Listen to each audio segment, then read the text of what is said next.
Hey guys, welcome back. Ashley D. Will here, author, teacher, life coach. So today we're talking about a topic that is very relevant for everything that's happening all around us. And it's entitled, Just As He Said. And of course, I'm referring to the Lord Jesus Christ and what He said about the days that we are going through. So I want to give you an alternate way from what you're probably doing to looking at the circumstances that are happening all around us and the prophecies that are being fulfilled all around us. So in Matthew 24, chapter 24 and chapter 25, he talks a lot about the end times and the things that are going to happen. And specifically in verse 25 of chapter 24, he says, "See, I have warned you beforehand. See, I have warned you beforehand." All right, I think this verse is extremely significant and that we need to put it in the context of the chapter, but also in the context of the whole of Scripture. So in this verse, Jesus Christ is speaking to his disciples. They had come to him and said, when are all these things going to happen? Tell us about what's the future is going to hold so we'll know when these things are happening that you've told us beforehand. When he said, "See, I have warned you beforehand," in that verse, he's referring specifically and directly to false Christs that will come and false prophets that will come. We are very familiar with those, aren't we? So that was the specific and direct reference that he's making when he's saying, "See, I have warned you beforehand," specifically about the false Christs and false prophets that were coming. But also this verse in Matthew 24, verse 25, is also referring indirectly to all of the prophecies throughout Matthew 24 and 25 and all of Scripture. And this reference is indirect in this verse. So I want you to see that anything that is happening in our day and in our time is relevant to this verse. "See, I have warned you beforehand." He's telling us that I've told you ahead of time, way ahead of time, that false Christs are going to come and deceive many and lead many astray. That false prophets are going to come and deceive many and lead many astray. And I'm also reminding you about all of the other prophecies that I've spoken of in Matthew 24 and 25, and even all the rest of prophecies in Scripture he's referring to. So looking at the context of this verse, I would put my brain on this planet at this time in history in that context for everything that I see. And this is how I think about things. So when we see prophecies fulfilled, for example, like we just went over, deceptions, false Christs, false prophets, falling away, apostasy, wars and rumors of wars, nations against nations, and kingdom against kingdom, light versus darkness is escalating. We have famines, we have earthquakes all over the world at the same time. Love of many is growing cold. There is lawlessness, there's iniquity. Yeah, we're seeing all these things, right? Well, instead of being afraid, instead of freaking out, because we are in Christ, we're one spirit with him, we're not in ourselves, we're not alone in this world, we are in Christ, in Jesus Christ, we can say, "Oh yeah, Jesus Christ said to his disciples, thus he's saying to me today, see, I have warned you beforehand. I told you all of these things were going to happen, so don't be surprised." So we can say, yes, just as he said. This is happening just as Christ said it would happen. When we see all of these prophecies happening, wars and everything that's going on, we don't have to be afraid or freak out. We can see that the prophecies are being fulfilled, that he's told us before would happen, and we can reply gladly and with the peace of God. Yes, just as he said. Yes, he said this would happen. He told me beforehand, so I don't have to be afraid. I'm at total peace because I trust him and I know that he is true and he is faithful.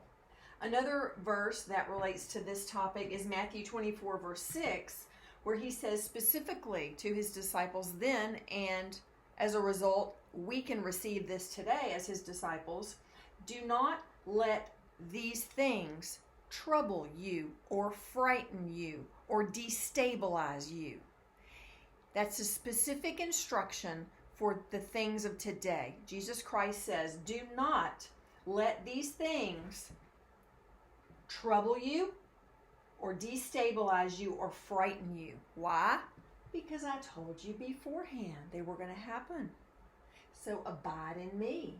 Know that I'm in control of all this. I created the world. It's my plan of prophecy. It's not yours. You're just here to keep your eyes on me, to watch what I'm doing, to know that I'm in control, and to remember that you can have peace because I've warned you beforehand. Okay? So we're not to be troubled or frightened or destabilized by these things because Christ knew beforehand. He told us beforehand, and we're going to remember that. He also said that all of these things must take place. All of these things must take place.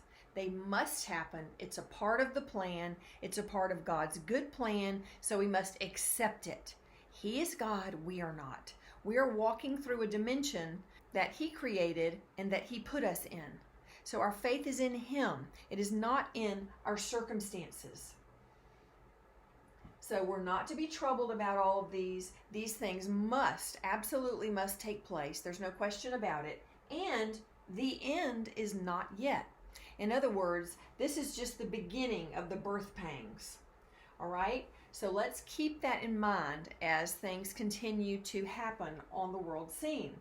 I want to remind you at this time, while bombs may be going off all around you, you may be getting a divorce, a new war has started here, a new war has started there, you might have just been fired from your job, you may have accidentally killed someone and you're on death row, you may be going to a funeral of a loved one. Regardless of any of those sorrowful, disturbing circumstances, these facts remain true. You are still, as He says in His Word, you are still forgiven and cleansed.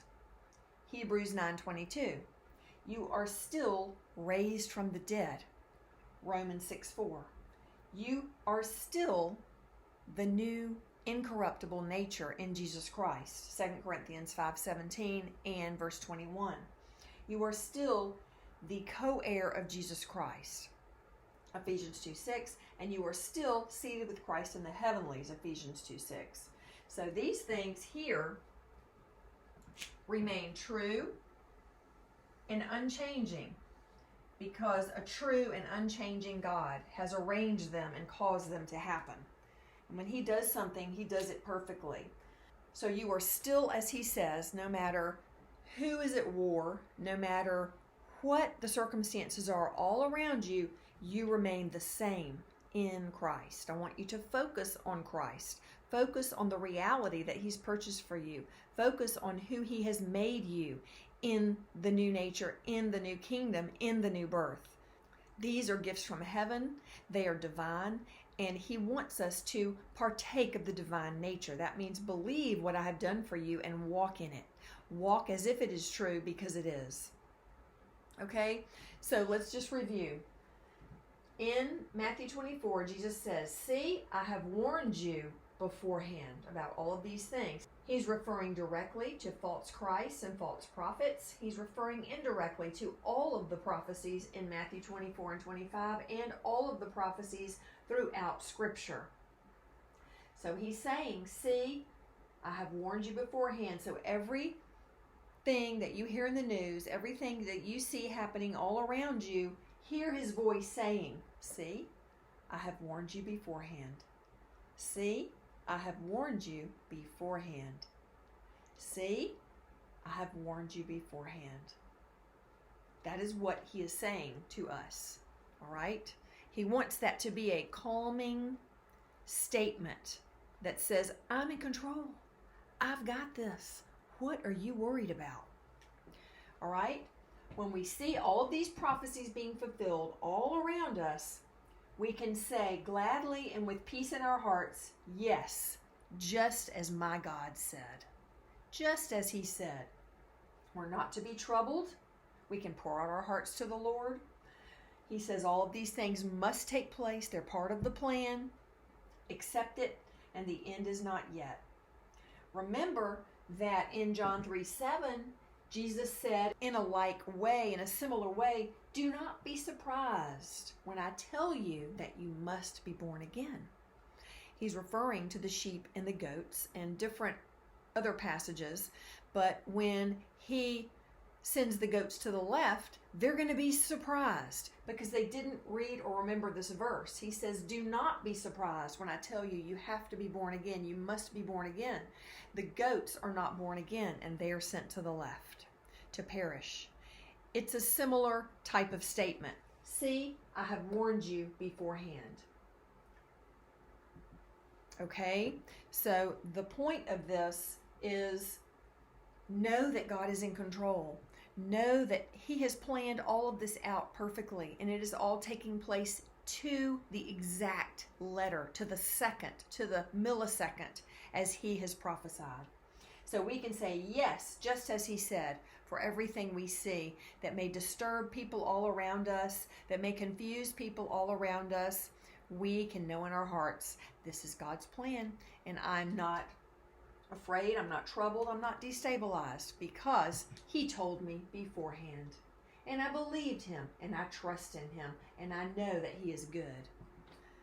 All right? And also remember that no matter what your circumstances are, no matter what is on the news, no matter how terrible things may get all around you, you are still, as he says in his word, forgiven and cleansed, raised from the dead, made the new incorruptible nature, his co-heir, and seated with Christ in the heavenlies. Okay, I hope this is an encouragement to someone, and I pray God's blessing over you, and I pray that you will receive this verse into your heart. See, I have warned you beforehand, and you will hide that in your heart, and you will remember it when things come suddenly upon you that seek to destabilize you and frighten you. You will rest in Christ and remember that verse. See, I have warned you beforehand. And that will give you his peace and his confirmation that he is God, he's in control, and that he's got your back as well. All right, I'll see you guys next time.